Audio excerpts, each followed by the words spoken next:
Yeah, yeah, yeah. Thank you. Welcome everybody to our Monday night anchor call. My name's Kim. I've been with Plexus for over a decade. I can't believe how fast time flies. And we've got people letting us know where they're calling from. We've got Minneapolis. That's where my son and daughter-in-law live too. Lincoln, Nebraska, Florida, um, Minnesota, Thurmont, Maryland. We've got people from all over, Nebraska, Texas. Oh, I love it. Arkansas, Georgia. Thanks, you guys. Nebraska, lots of great people tuning in with us. And what about the 20% off of the skincare, you guys?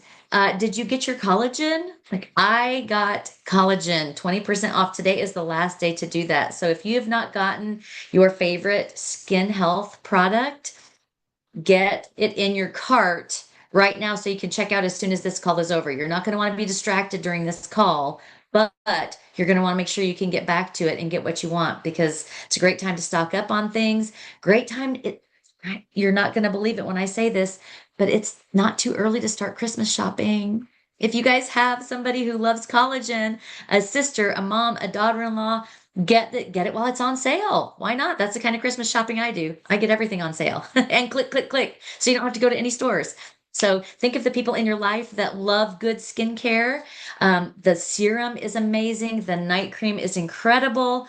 I'm learning with the sun shield. I'm learning how to pat that on and have it not be so pasty, but it's really high quality, and I love that. A little goes a long way. So anyway, you guys are in for a real treat tonight. I have met Angela through Anchored. We did not know each other before this group came to be.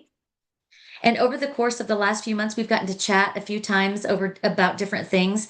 And we have found that we have so much in common. And I cannot wait to actually be able to give her a hug in person because I feel like we're friends and I feel like it's a friend I've never actually hugged before. So that's what Anchor does. We're meeting people, we're forming friendships and relationships that we wouldn't have otherwise. So it is a really special group, and we're so glad that you are here. And her story is one that you're gonna love, and there's a lot to it. So I'm gonna let her take over and tell you all the way from the beginning, all the way up to when she implemented armor. So I mean, it's gonna be spanning the whole time. So if you have questions, you can put them in the chat, and as we get a natural break, we'll kind of throw those her way. But right now, Angela, take it away. Thank you so much, Kim. I completely agree. You do feel like a friend that I like know in person and I don't. So I love that about our community and I really appreciate that introduction. She's had to cut it a little bit short so that I can actually have time to tell you what is actually a really big testimony. And it was big enough before I added armor to it. So I did my best to put it down and I'm going to just ask you this. Um, Normally, you get either an abridged version of my story where I don't really tell you the emotional pieces of it and I just blow through it as fast as I can. And if I go into all the details so that you really understand, not all the details, so that you really understand what happened for me with Plexus, I get emotional every single time and I know exactly where it happens. And that's because there are certain parts of my story that still hit me so hard when I just think about the way that things were. Um, Ultimately, it is a huge turnaround. And those of you that are on this call that have heard my story before, I haven't even told you what has happened since Armor. So here we go. In the spring of 2013, we're going way back. If I don't tell this part of it, you'll never be able to understand what's happened now. In the spring of 2013, I sat alone at a table, at an outdoor table at Disney World, and I watched my family walk away from me. We had made that trip because I wanted our youngest son, who's now almost 20, to have the same Disney experience that his older sisters had. And I wanted it to become one of those memories that he would have forever, just like they did. But partway through that day, my body was done. My fatigue was so severe, and my joints were so unreliable that I knew I couldn't take another step.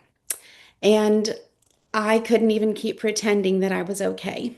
Now, typically, um, things didn't hit me as hard as this one, but this became a part of what really changed, like where things began to change for me because as you know, if you've, taken your family on a trip like that, you don't get those opportunities back. That's a one-time thing. You don't get to do that again. So I plastered a smile on my face and told my husband, "Hey, go ahead with the kids. I'm going to sit here at these tables and hang out until you get back."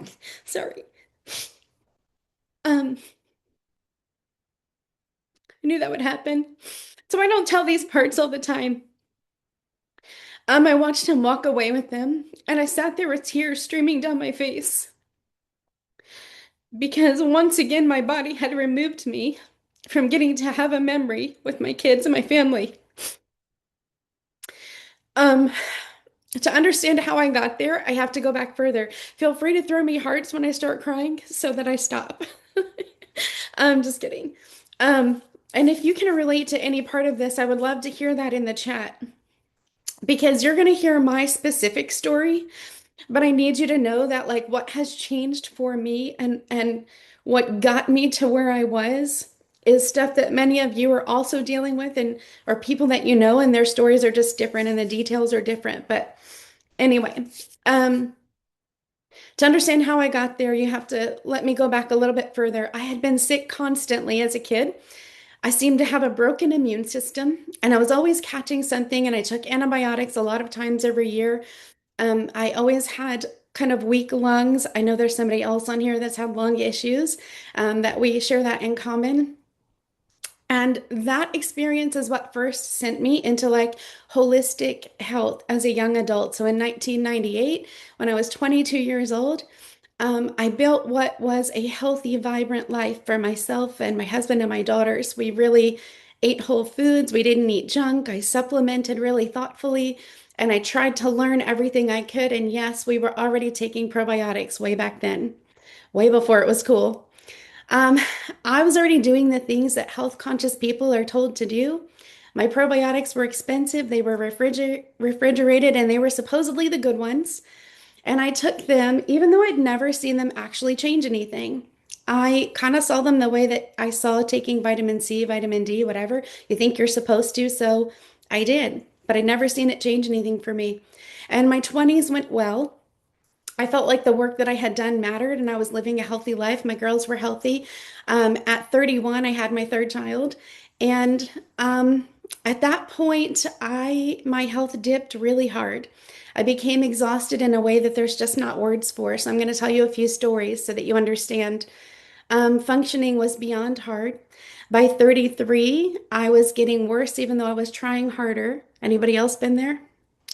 And at that time, the diagnoses that I had so far, about 33, 34, 35 years old in that range, were lupus, fibromyalgia, and a connective tissue disorder that was kind of unnamed. That became clear later on down the road.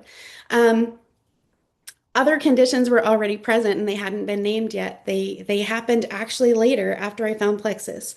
Um, so at that time, I was raising teenagers. I had an elementary school son.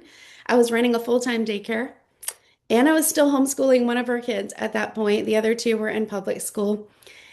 And my two teenagers were involved in very intense competitive travel sports. And so on the days that I drove them to practice, it was an hour from home either way. And that was pretty much every day. You travel sports, competition dance mamas out there, I see you. It's a lot. So that schedule would have exhausted a healthy parent. And I wasn't healthy. I was still the mom. Things still had to happen. People still had to eat. Kids still needed to be driven places. Laundry still needed to get done. Groceries still had to appear in the refrigerator.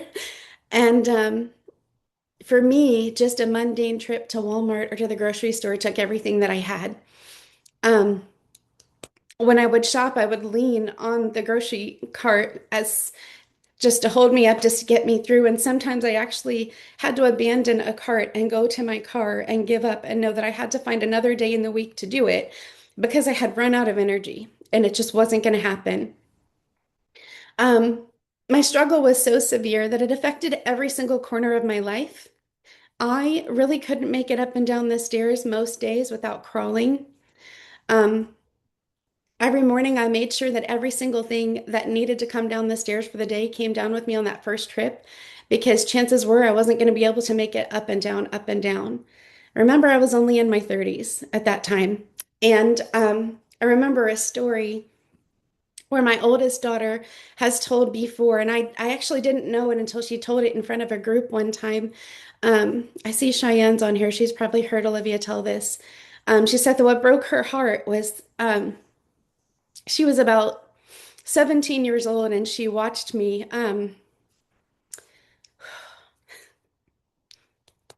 They were sitting there watching a movie in my living room, and the stairs were in full view of the living room, the sofa, and everything. It was the end of the day for me, and I had no choice. I would usually keep a really strong facade for people, but I had no choice but to crawl up the stairs.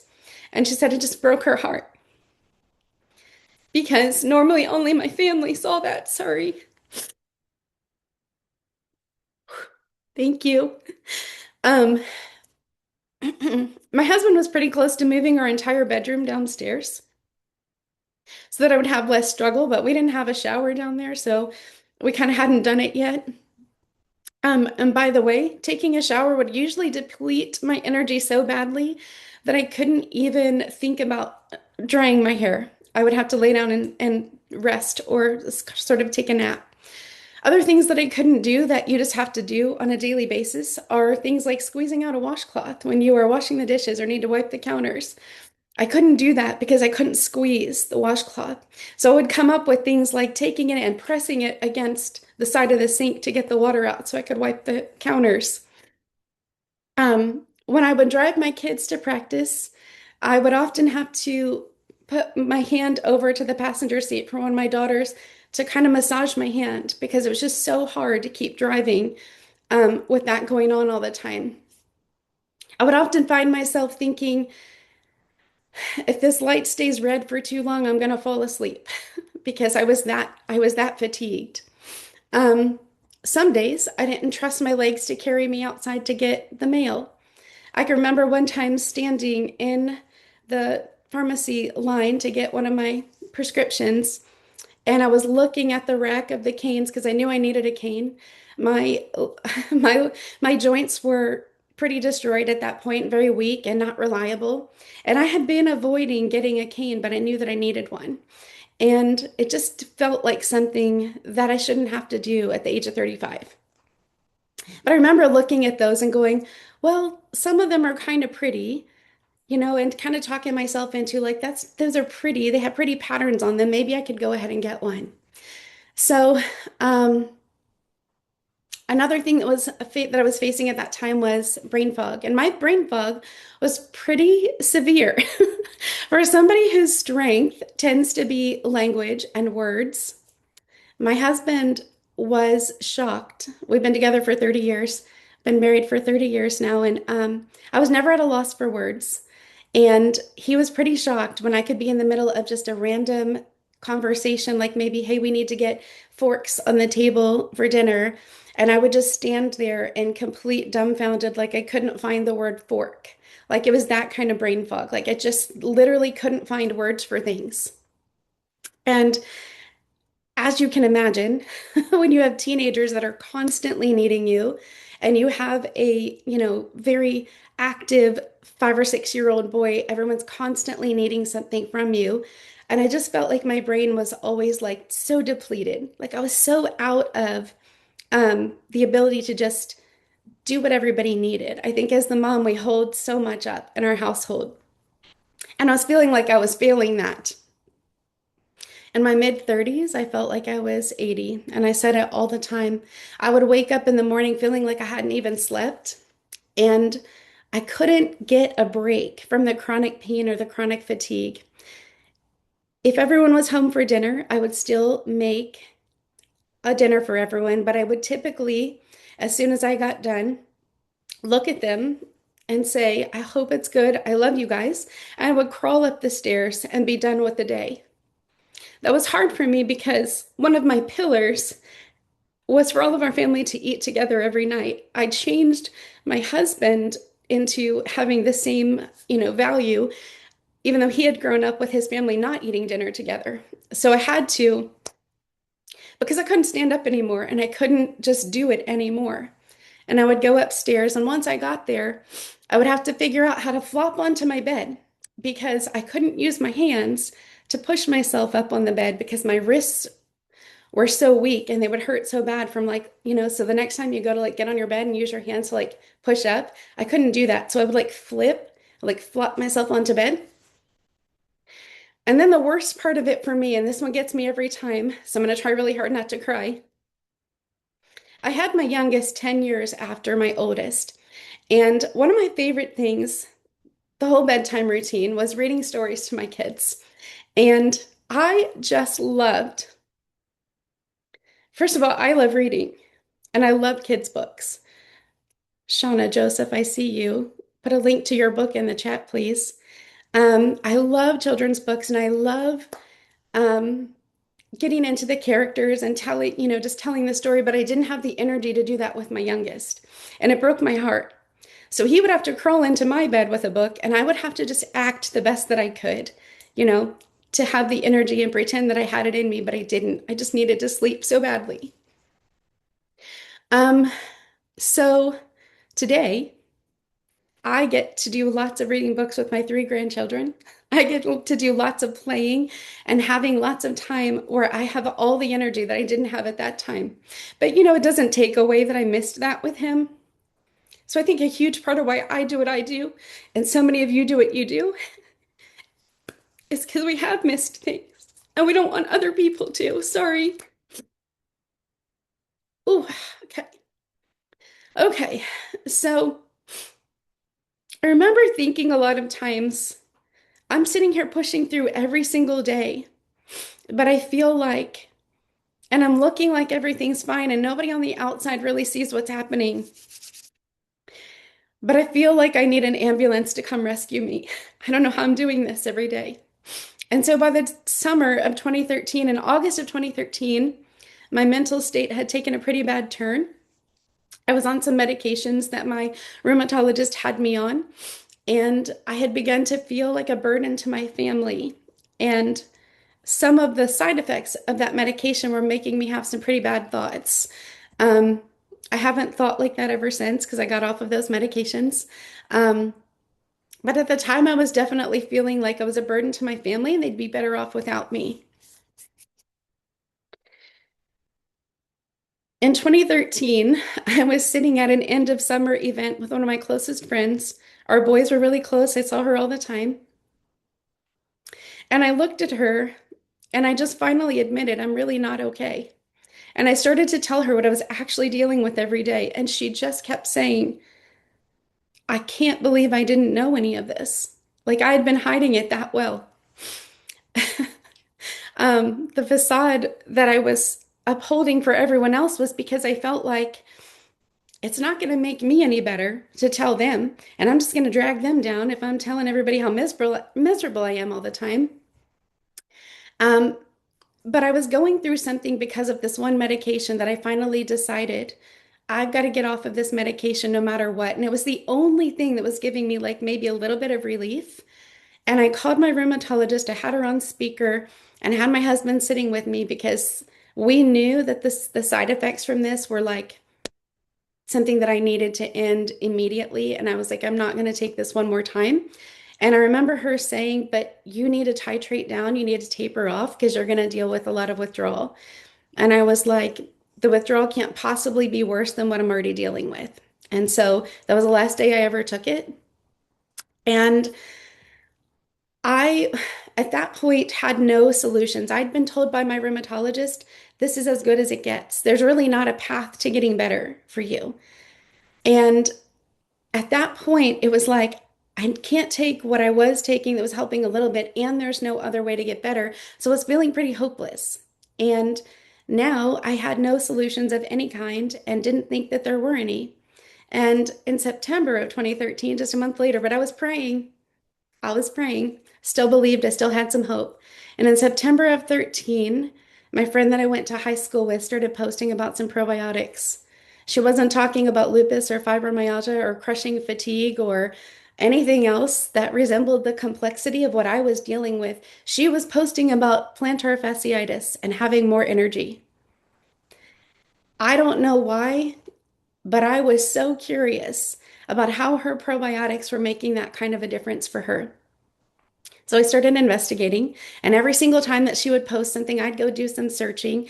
And every time she would post somebody's testimony, I would click on their page and I would go look at that person and be like, do they seem like a real person or just someone that's trying to sell me something? I just want to know, like, are you real people? That's why we do these calls. I did it for weeks because I really wanted to know, like, are you overstating things here? Because I'm just looking for one thing to be taken off of my plate. I just needed one thing to get better because I had one too many things on my plate physically, mentally, emotionally. I needed one thing to get better. And so I said to her, if this costs me $100 a month, but it takes one thing off my plate, I'll take it forever.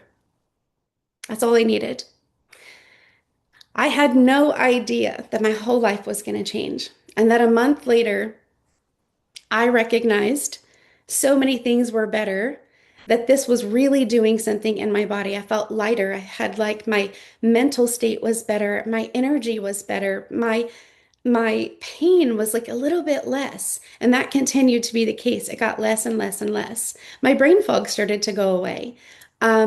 My gosh, like I can't even think of all the things right now. Like this is such a long story, but I was starting to feel stronger. My husband would like very carefully use the word miracle. He'd like, my kids were like, look at mom. She's like so much happier now. Like I was actually me. I think what happens to a lot of people is that the real you is buried underneath of all of the pain and the struggle and whatever symptoms you're dealing with. And they were like, my teenage daughters were seeing the real me for the first time in a long time. My next order included ease. My first order was Probio 5, BioCleanse, and Slim, because everyone's going to ask. My month 2 or month 3 order was ease that I added to it. And everything started to change. Everything. I started to have so much less chronic pain, so much less fatigue. I even could start to breathe better for the first time because some of the inflammation in my lungs was going down.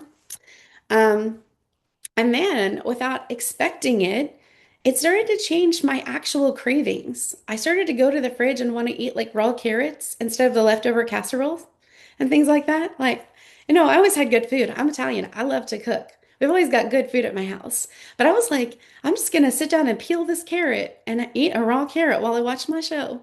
That was weird. So I was like, I'm pretty sure that's these products doing that. Um, I had spent years choosing healthy foods because I understood that that's what I needed, but now my body seemed to be sending different signals to my brain.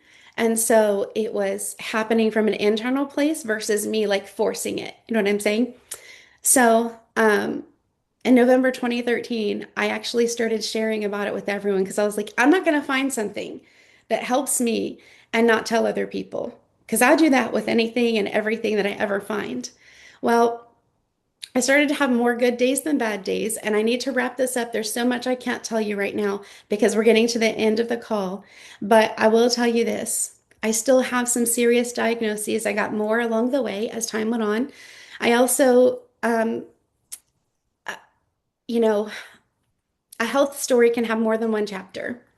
My newest chapter has included some more diagnoses, and you may or may not be familiar with some of them. So I have something called ankylosing spondylitis, and I have something called MCAS, which is mast cell activation syndrome. And I have something that's called POTS, which probably a lot of you have heard. I can't always separate what symptoms come from what, but what I can tell you is that ever since I started taking Armor in June, I have had so many less flares from all of the above. I have literally been to my pulmonologist who has said, you don't need to come back for a year because your lungs are doing so good. And I'm like, that's new. That's new. My numbers on my, oxygen monitor are looking better. Um, that I started to research and like I actually have, when people start asking me questions, I know what in this product is probably making the difference because I've looked at like, where are the studies that say that this is possible? That's just the way I do things, right? Like reverse. Whenever it starts getting better, I go look at the research to find out why. So my fatigue is better. My breathing symptoms are better. And then I get like a lot of flares from a lot of random things. And even though I'm so much better off than I would have been, thanks to all the Plexus products I already had, I was still dealing with this stuff all the time. So I have even less daily fatigue and I have less histamine issues. And if you know anything about MCAS, you know that that's a very big deal. So that's pretty much all I'm going to share with you right now because it is such a long story. But I just want to tell you guys that if you are even doubting for 1 second that even though my story is massive and has all these different pieces to it, that it has anything to do with your story or what you need, I'm here to tell you it's the same root problems, it's the same root issues, and we would love to answer your questions. So thank you guys for bearing with me. I get so emotional, and that's it. Oh, thank you, Angela. Golly. I think we all could maybe see ourselves in part of your story, but for you to have all of that and just pour out your heart like you did, that was so touching and so emotional. Thank you for your transparency and honesty because that's how we all get to know you, but also get to know really it builds even for us who've been around a while, it just reinforces our belief in the products, right? They work, they just work and they work miracles for people, which is so beautiful.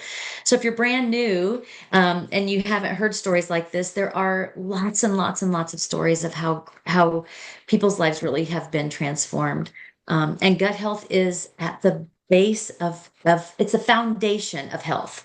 You can do a lot of building up on that, but gut health is the foundation, and that's why Plexus is gearing up to be the number one gut health company in the world. That's going to be our focus. So, yeah, Cassie says this needs to be shared to someone you know. So think about all of the people you know. Think about one person you know that might be able to relate to one part even of Angela's story. We all know somebody, and then there'll be a recording that you can send to them and just say, "Hey, listen to my friend." You can all call her a friend now, even if you didn't know her before tonight. If you are watching this call, you can call Angela your friend, right, Angela? You're friends with Abs- all of these people that are watching. Um, Absolutely. We are friends. so Tell you, people. yes, so you can say, "This is my friend Angela. We've not met in person, but I heard her tell her story the other night, and this is what she shared." Um, Make sure you come back tomorrow night. The call will be at 7, right? Tomorrow night's anchored call is at 7. Central. And yeah, 7 Central, sorry. And who I've forgotten already who we're seeing tomorrow. What are we doing tomorrow? Watching the pep rally? Nope. Tomorrow's a lot of good stuff. There's a couple of us bringing stuff, so make sure to come. A lot of good mastermind things, and it's gonna be a powerful one. Perfect. All right. Then we will see you all back here, same link tomorrow night. Thank you so much, Kim. Thank you, everyone. My team, go ahead and stay on. I know some of you are waiting to talk to me afterwards. I'm going to stop the recording now, and thank you all so much.